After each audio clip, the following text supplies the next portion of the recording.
네, 총재님. 미국 10년 만기 국채 금리가 16년 만에 5%를 넘어서 최고치를 기록한 거에 대해서 미국 국채 수급의 문제이지 안전자산의 문제는 아니라고 하셨는데 안이하게 판단하시는 것 같습니다. 미국발 고금리 쓰나미가 전 세계를 강타하면서 고물가, 고금리, 고환율, 고유가의 경제 위기는 더욱더 가속화될 것으로 보는데 동의하시나요? 이자율이 높게 오래되면 여러 가지 부작용이 나타날 것 같습니다. 윤석열 정부는 대기업 부자 감세와 긴축 재정을 강조하면서 일반 국민들에게는 가계대출을 부추기는 정책을 펴고 있습니다. 그 결과 우리나라는 전 세계 최고의 가계부채 공화국으로 전락했고 우리 국민 절대 다수는 부채 지옥 속에서 하루하루를 힘겹게 버티면서 살고 있습니다. 국민 절반이 소득의 반을 빚 갚는 데 쓰고 있습니다. 70% 이상 빚 갚는 데 쓰는 국민이 295만 명이고 소득 전체를 빚 갚는 데 다 써도 모자란 국민이 171만 명이나 되고 더 이상 빚을 낼 수 없는 다중채무자도 448만 명이나 됩니다. 아시죠? 네. 윤석열 정권 1년 만에 자영업자 대출은 49조나 늘어서 1044조이고 기업 대출도 132조가 폭증해서 1925조나 됩니다. 잘 아실 겁니다. 가계와 기업이 지고 있는 빚이 나라 경제의 2.3배나 됩니다.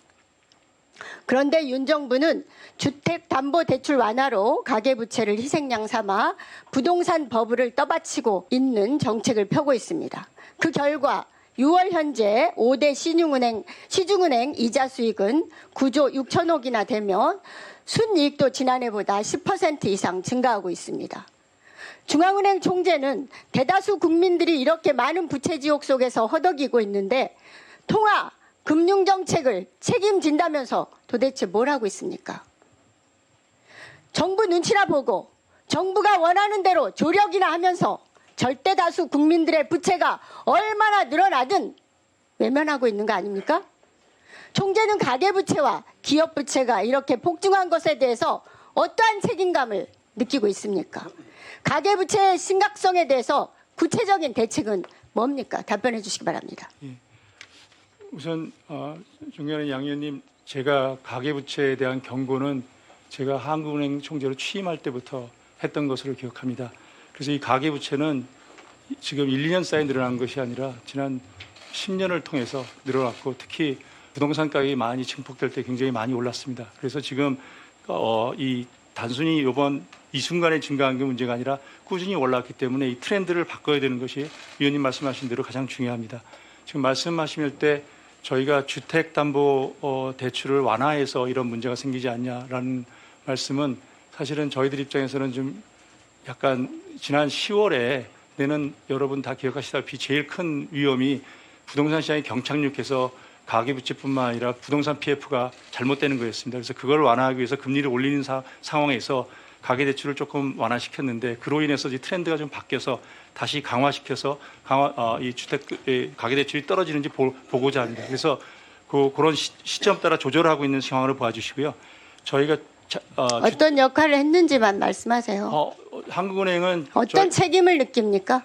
저희가 지금 당장은 저희들이 생각해서 크게 벗어나지 않기 때문에 좀 길게 한 2, 3년 지난 다음에 이번 일이 어떻게 되고 그다음에 제가 볼 때 저희가 점차적으로 가계부채를 이자율이나 이런 정책도 정부의 정책 공조를 통해서 만일 100% 미만 90% 가깝게 제 임기 때 간다고 하면 저는 그게 제 책임이라고 생각합니다. 그래서 지금 당장을 보시면 너무 빨리 조절하려다 보면 경기가 너무 나빠지기 때문에 알겠습니다. 천천히 하겠습니다. 책임과 반성은 없군요. 예? 대책도 없군요. 한국은행은 금리 인상 요인이 있었음에도 불구하고 금리 인상 시기를 실기하고 6차례나 계속 미루면서 부채를 폭등시키는 거에 가담하고 있다고 보여집니다. 가계부채 비율이 더 높았던 호주나 캐나다는 금리를 계속 인상하면서 가계부채를 줄였습니다. 아시죠? 그런데 윤 정부는 부동산을 경착륙시키겠다면서 특례보금자리론, DSR, LTV, DTI 등 대출 규제를 완화하면서 주택담보대출을 더 늘리고 가계부채를 폭등시키고 있는데 이 과정에서 총재께서 위험 경고를 했습니까? 어떤 역할을 했어요? 역할 한 게 없어요. 지금 변명만 하고 계신 거고요. 총재께서는 여기저기 우리나라가 성장하려면 구조개혁이 절실하다고 강조하고 재정통화 등 단기 정책으로는 해결이 안 된다. 그러면 더 망가진다. 그러고 다녔습니다. 원론적인 문제제기만 하고 본인 책임은 회피하고 있는 거죠.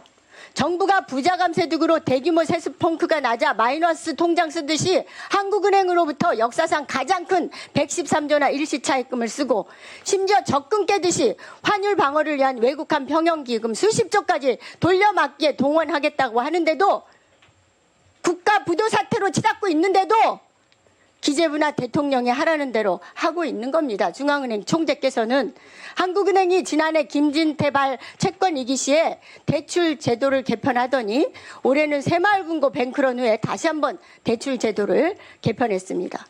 그런데 이는 지난 7월 추경호 경제부총리가 주도한 비상거시경제회의 결과였습니다. 안 그렇습니까?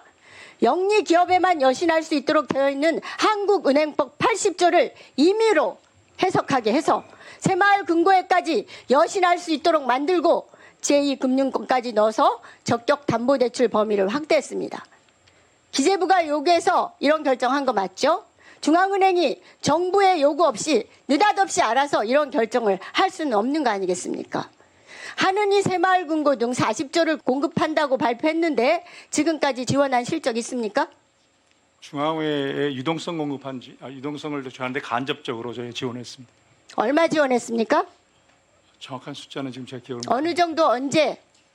지난번 새마을금고 사태가 좀 확대됐을 때 중앙회가 은행들을 통해서 그 가지고 있는 시장성 자산을 유동화할 때 저희들이 좀 도와줬고요. RP 제도를 통해서 그것은 적격담보로 취급하고 주기 때문에 한국은행에 하던 일반적인 업무와 전혀 상충되지 않습니다. 얼마를 지원했어요? 제가 그 숫자는 파악해서 말씀드리겠습니다. RP 지원하게. 예. 네. 한국은행의 새마을금고 지원은 금융 시스템이 부실화하거나 시스템 리스크가 발생했을 때나 개입해야 되는데 새마을금고가 한국은행법상 대출할 수 없는 비영리 기관임에도 불구하고 중앙은행이 PF 대출 부실화까지 지원하겠다라는 것 자체가 말이 안 됩니다. 만일 고위험 사업에 큰 수익을 얻으려다가 실패한다면 새마을금고를 구조조정시켜야죠. 중앙은행이 도덕적 회의를 조장하고 금융 생태계까지 흔들면서 왜 공적 자금을 투입합니까? 위원님. 만약 한국은행이 새마을 대규모 부실을 지원한다면 책임은 물론이고 유착 의혹에 대한 감사와 국정조사도 각오해야 할 것임을 분명히 엄중하게 경고합니다. 이 과정에 대한 설명과 총재님의 입장과 구체적인 대응 방안을 밝혀주시기 바랍니다.